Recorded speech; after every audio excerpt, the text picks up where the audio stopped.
En el otoño de 1941, los líderes alemanes estaban casi convencidos de que la Unión Soviética, al igual que Polonia y Francia, caería derrotada en pocos meses tras los éxitos iniciales de la Operación Barbarroja.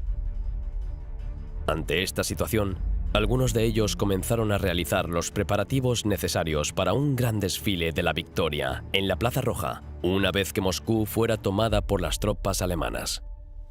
Pero este optimismo prematuro no era solo exclusivo de ellos, sino que los soldados alemanes que se encontraban combatiendo en el frente solían bromear con sus camaradas de que su compañía o unidad sería de las primeras en desfilar por la Plaza Roja. Al respecto, no hay constancia sobre los detalles acerca de la cantidad de tropas que participarían en el desfile o cualquier otro asunto relacionado con el mismo, salvo el detalle de que Hitler planeaba viajar a Moscú e inspeccionar el evento en persona.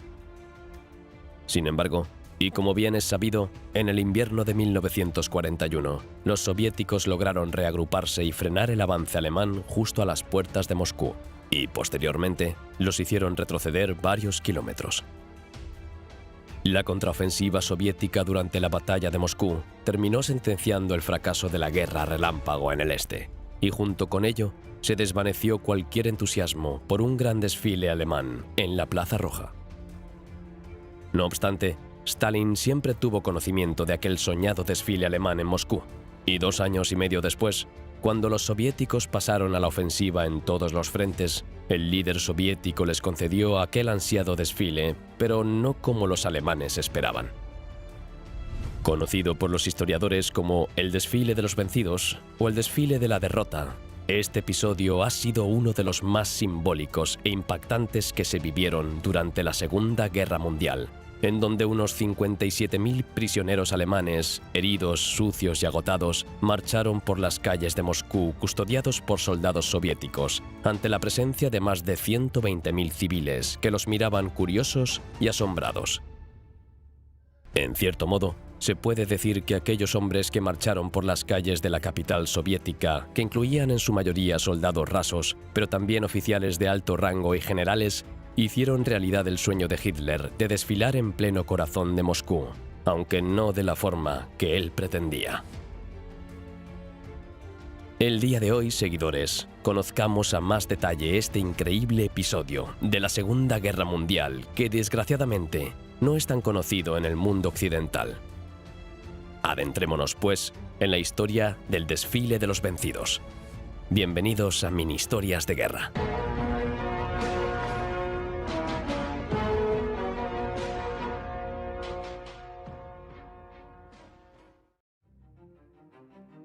En el verano de 1944, el Ejército Rojo infligió a los alemanes la derrota más catastrófica de su historia.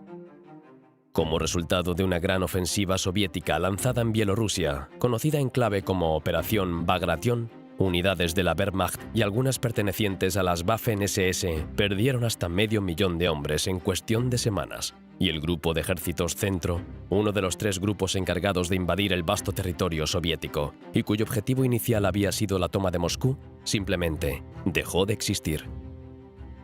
El éxito de la operación se puede resumir en la siguiente cita de un historiador. La Operación Bagration le había arrancado el corazón al ejército alemán en el este, significando un punto de quiebre de la guerra en el frente oriental, y desde cuyo momento el Ejército Rojo no se detuvo hasta llegar a Berlín.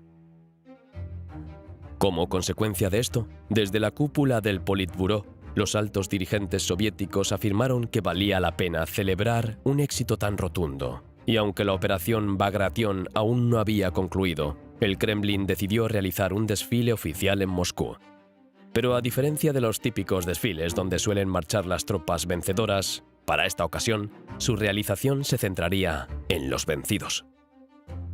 Aunque pudiera sonar atípico, este tipo de desfiles ya se había vivido antes en la historia. Y para la casualidad, el último se había realizado también en Moscú, cuando, en 1914, soldados austríacos del Imperio Austrohúngaro que habían sido capturados por las tropas del ejército imperial ruso marcharon por el centro de Moscú ante la atenta mirada de la población. Sin embargo, había pasado mucho desde aquel evento, y aunque el Imperio ruso había desaparecido dando paso a la Unión Soviética, el liderazgo soviético decidió revivir esta antigua tradición. En esta ocasión, el evento revestido de un gran contenido simbólico fue organizado en estricto secreto por la NKVD y recibió el nombre de Operación Grand Vals, en honor a la película musical estadounidense de 1938, que fue muy popular en la Unión Soviética. Después de todo, el desfile no solo pretendía mostrar la magnitud del poder del Ejército Rojo al pueblo soviético, sino también a los aliados, quienes se habían mostrado algo dubitativos sobre la escala de la victoria soviética lograda en Bagration. De este modo, se presentó una buena oportunidad para demostrar los éxitos de la Unión Soviética en la guerra, así como también para levantar el ánimo de los moscovitas y advertir que la derrota alemana era cuestión de tiempo. La operación Grand Vals inició con el envío de prisioneros de guerra alemanes a la capital soviética. La mayoría de ellos habían sido capturados en Minsk, luego de la recaptura de Bielorrusia durante Bagration. Sin embargo, del casi 500.000 de hombres capturados, era evidente que no todos estarían aptos para resistir la procesión de varios kilómetros por la capital soviética. En consecuencia, solo aquellos que estaban medianamente sanos y podían moverse de forma independiente fueron llevados a Moscú. Para ello, cada prisionero alemán fue sometido a un examen médico completo y al final, 57.600 de estos hombres fueron finalmente enviados a la capital. A partir del 14 de julio de 1944, trenes llenos de prisioneros alemanes comenzaron a llegar a la histórica ciudad. A su llegada, los prisioneros fueron colocados en el hipódromo central de Moscú, así como en el estadio del Dinamo de Moscú y el campo del regimiento de caballería de la división Serinsky. A la par de estos hechos, los bomberos locales les llevaron un poco de agua. Un prisionero alemán diría: «Fue suficiente para saciar mi sed, pero no lo suficiente para lavarme la cara». Y es que, según la planificación del Grand Vals, los soldados alemanes tenían que mostrarse ante el público moscovita en condiciones miserables. Ello implicaba, entre otras cosas, que no podían lavarse, debían llevar los mismos pantalones y, en algunos casos, andar sin zapatos. Mientras tanto, la población de Moscú fue informada a través de la radio sobre una próxima procesión prevista para el 17 de julio. Para ese momento, aún todos tenían la idea de que sería un clásico desfile militar por parte del Ejército Rojo. Incluso, muchos militares y funcionarios del partido no tenían idea de que este desfile se iba a desarrollar de otra manera. Unas horas antes del evento, los prisioneros alemanes fueron alimentados una última vez con un poco de gachas y pan con manteca de cerdo. A las 11 de la mañana del lunes 17 de julio, los prisioneros se dividieron en dos grupos. El paso de ambos grupos fue dirigido por el comandante del distrito militar de Moscú, el coronel general Pavel Artemiev. Los camarógrafos soviéticos filmaron todo el evento, de principio a fin.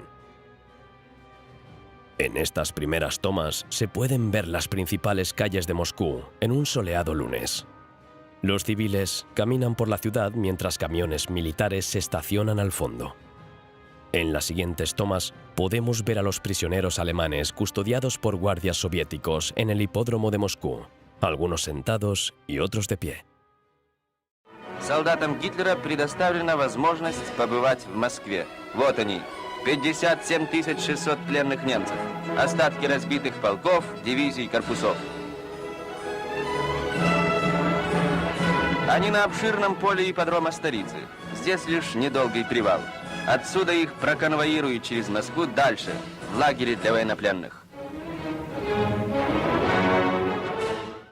Los organizadores decidieron que la marcha estaría encabezada por 19 generales y 6 coroneles también capturados durante Bagration. Вот их полководцы, их генералы.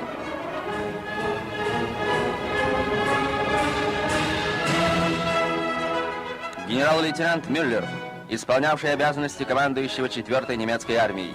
Его войска были окружены под Минском. 8 июля он принял ультиматум советского командования и приказал своим частям сложить оружие. Генерал-майор Адольф Гаман, комендант Бобруйска, бывший комендант Орла, палач и убийца. Десятки тысяч советских людей стали жертвами его злодеяний. Немало орденов выслужил у Гитлера генерал-майор фон Эрцмансдорф. комендант города Могилева. Под Минском сдался в плен нашим войскам генерал-майор Клямт, командир 260-й пехотной дивизии. Еще один герой Минского поражения, генерал от инфантерии Фелькерс, командир 27-го немецкого армейского корпуса. А это генерал-майор Энгель, командир 45-й пехотной дивизии. Он сдался уже подальше на запад, под Волоковыском. Генерал-майор Шмидт был начальником инженерной службы 9-й немецкой армии. Он строил все укрепления, которые сокрушил натиск советских бойцов. Генерал от инфантерии Гольвицер, командир 53-го армейского корпуса. Всего 19 немецких генералов. Сегодня они промаршируют впереди своих плененных войск. A su vez, serían seguidos por más de 1000 oficiales y una hueste de infantería ordinaria divididas en columnas de 600 personas. Por un lado, a los generales y coroneles se les permitió marchar bien arreglados y con sus condecoraciones puestas, mientras que los hombres de la infantería debían hacerlo con la misma ropa que habían sido capturados.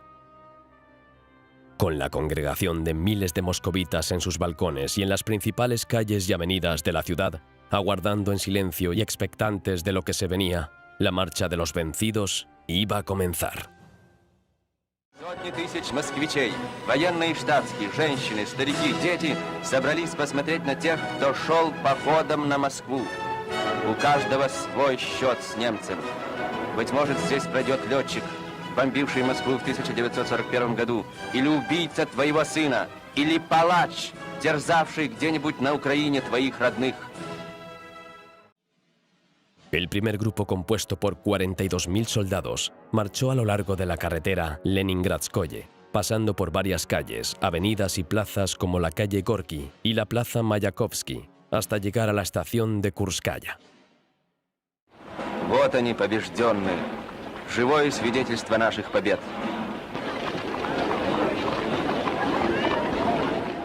El segundo grupo, de unos 15.600 hombres, marchó a lo largo del anillo de los jardines de Moscú, partiendo de la misma plaza Mayakovsky, hasta su destino final en la estación de Kanatchikovo a las afueras de Moscú. Вообразите их с оружием в руках, за броней танков, такими, какими они были еще несколько дней назад, с Красной армией, разгромившей эти полки, дивизии и корпуса гитлеровской армии. Но поколение наше с гордостью будет вспоминать о героических днях великих побед Красной армии y мощи советского оружия. Todos aquellos hombres fueron custodiados por decenas de miles de soldados del Ejército Rojo y unos 12.000 oficiales de la NKVD montados a caballo con espadas y rifles. La multitud moscovita observaba en silencio este insólito desfile. Algunas maldiciones fueron dirigidas a los alemanes que pasaban, mientras que cualquier intento de arrojar piedras se detuvo de inmediato. Los alemanes que marchaban reaccionaron de diferentes maneras. Algunos miraban a los espectadores soviéticos con odio manifiesto, mientras que otros los miraban con interés, aunque la mayoría los observaba con tranquila indiferencia. El soldado Bernhard Braun lo recordó así. Los que caminaban por los bordes de la columna miraban a los moscovitas y ellos nos miraban a nosotros. Me pregunté, ¿me siento humillado? Probablemente no. En la guerra pasan cosas peores. Estábamos acostumbrados a cumplir órdenes, así que al caminar por las calles de Moscú, simplemente cumplíamos las órdenes de nuestros escoltas. Entre la multitud, el joven Roman Schenko declaró: «Veíamos a los alemanes muy de cerca, entre un silencio sepulcral. Nadie decía una palabra, ni ellos ni nosotros». Y por su parte, y con mucha más sutileza, el diario Pravda escribió: «Un repugnante moho verde se derramó del hipódromo de Moscú a la limpia y siempre tan festiva carretera de Leningradskoye, y fue extraño ver que esta variopinta lágrima bípeda tiene espaldas, incluso brazos y otros signos menores de humanidad. Esta chusma, a quienes el maníaco les hizo creer que son lo mejor de la humanidad, pasaron junto a nosotros, larguiruchos y débiles, con el pelo sucio. Como diablos en los cuentos de crónicas, algunos en uniformes desabrochados, en pantalones rasgados y descalzos, y otros con botas fuertes y resistentes que habrían sido suficientes para que pudieran llegar a la India si no fuera porque en su camino estábamos nosotros». El desfile de los vencidos terminó a las 7 de la tarde, cuando los últimos prisioneros fueron colocados en vagones de ganado con destino a los campos de prisioneros en Siberia.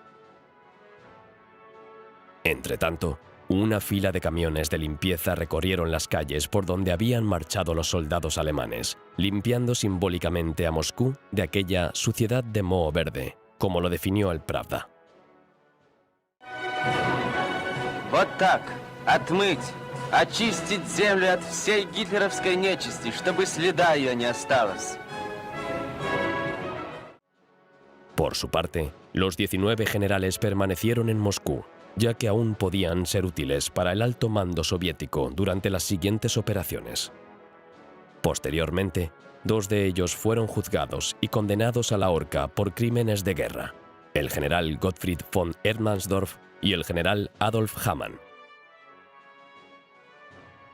La operación Gran Vals provocó distintas reacciones en el mundo.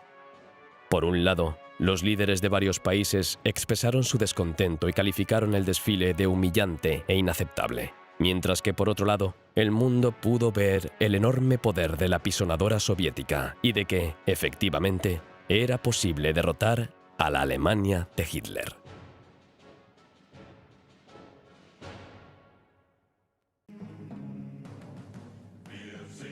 Esto ha sido todo por hoy. No te olvides de darle me gusta y ya nos vemos en la próxima batalla.